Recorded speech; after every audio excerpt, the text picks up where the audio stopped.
Ancient India کی ایک بہت بڑی پاپولیشن جو موجودہ پاکستان، ہندوستان اور بنگلہ دیش پر مشتمل ہے، انہوں نے اپنا ریلیجن چینج کیا اور اسلام میں کنورٹ ہو گئے۔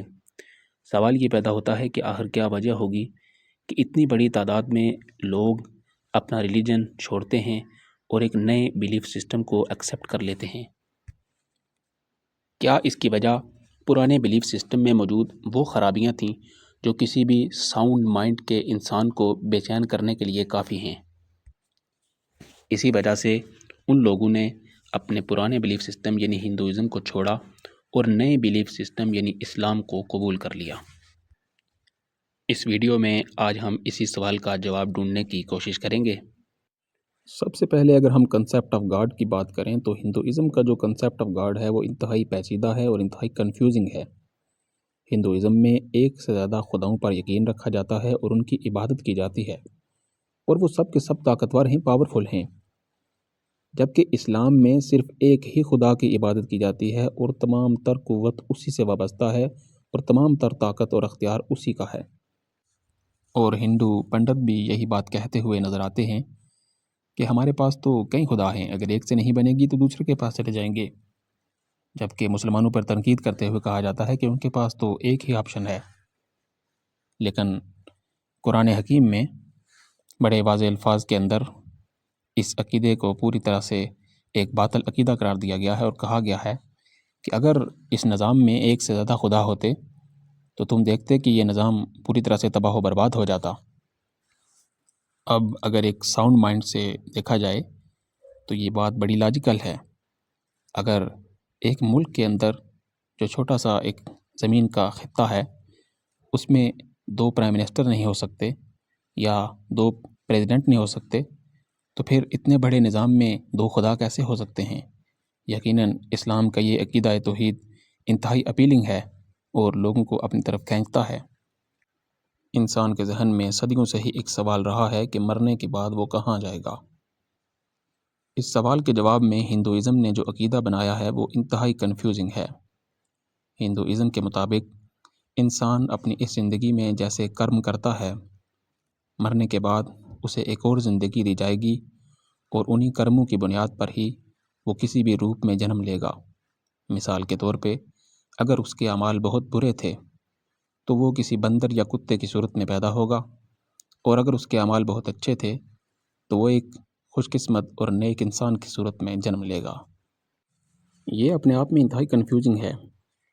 مثال کے طور پہ اگر ایک آدمی اپنے برے اعمال کی وجہ سے بندر یا کتا بن گیا تو اب وہ تو عقل سے محروم ہے، تو یہ کیسے فیصلہ کیا جائے گا کہ اس سے اگلے جنم میں اسے کیا بنایا جائے؟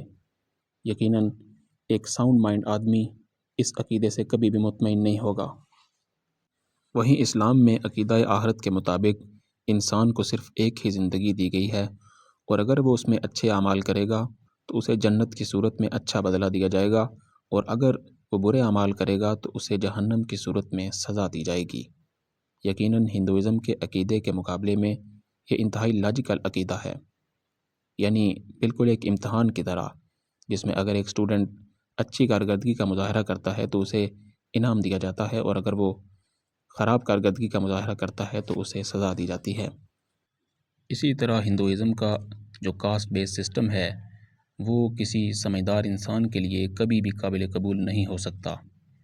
یعنی ایک بچہ جو صرف اپنی پیدا ہونے کی وجہ سے یا تو بہت عزت دار ہو گیا یا بہت ہی ذلیل ہو گیا، حالانکہ اس نے تو زندگی میں کوئی کرم کیا ہی نہیں، وہ کیسے عزت دار یا ذلیل ہو سکتا ہے؟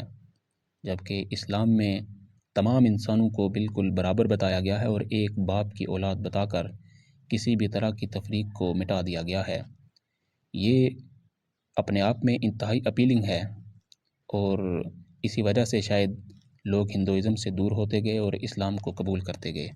اسی طرح ہندوازم میں کی جانے والی ریلیجیس پریکٹسز کا بھی ہیومن سویلائزیشن سے دور دور کا تعلق نہیں ہے۔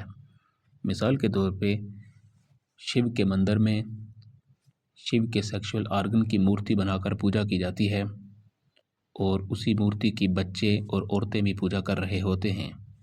کسی سمجھدار انسان کے لیے یہ قطعاً قابل قبول نہیں ہے، بلکہ اخلاق سے گری ہوئی حرکت ہے۔ وہیں اسلام حیا کا درس دیتا ہے، یعنی نامحرم مرد اور عورت ایک دوسرے کی طرف دیکھیں بھی نہ اور اپنے اپنے سیکشول آرگنز کو چھپا کے رکھیں۔ اس موڈیسٹی کی وجہ سے ہی لوگ ہندوازم کو چھوڑتے گئے اور اسلام کو قبول کرتے گئے۔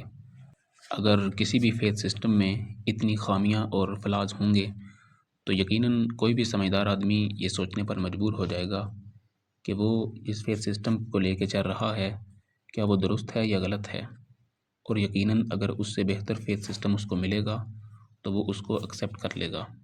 ہمارے خیال میں یہی وجہ ہے کہ اینسینٹ انڈیا کی ایک بہت بڑی تعداد اسلام کو قبول کرتی چلی گئی اور اپنا پرانا مذہب یعنی ہندوازم چھوڑتی چلی گئی۔